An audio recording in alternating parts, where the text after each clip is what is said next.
Hello, I'm Wes Anderson, formerly known as Rockwell Anderson. And I'm Mel, formerly known as Mischievous Mel. And for over a decade, Wes and I traveled 22 states and 2 foreign countries, covering over 1,300 bands. And out of those 1,300 bands, we interviewed over 400 of them. Our traveling rock and roll life came to an end in late 2019, when Mel and I both became born-again Christians. We changed again, dramatically, in January 2020, when I was diagnosed with a deadly and currently without a cure cancer called adenoid cystic carcinoma. Because only God knows when our last day is going to be, Wes and I decided to make every day a new adventure. And that's how the Adventures of Wes and Mel was born. But our travels aren't just about us. How boring would that be? So we are coming to a locality near you, and we want to know what makes your town so special. Where are we going to eat? What are we going to see? What is it that only the locals know? Show us the secrets. All of that. And not only that, we want to make you part of our adventures. So contact or just follow us at the Adventures of Wes and Mel on any of these platforms, and we hope to see you on our next adventure.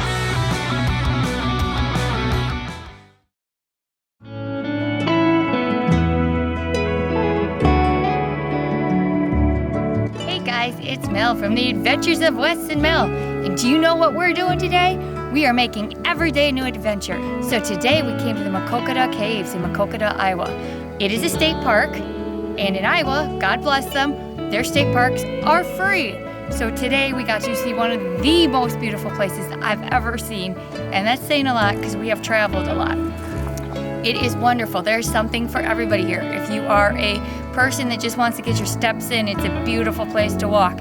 If you are a caver, there are 2 types of caves here. There's one that the old lady, me, and the old man, Wes, we kind of even went almost really far into. So if you look back at the pictures in the video, you will see that, and it was scary. But then they have the ones that are this big that you have to wear the hat with the light on it, and you crawl on your hands and your knees, and you don't know where you're going, and the hole to get in is this big.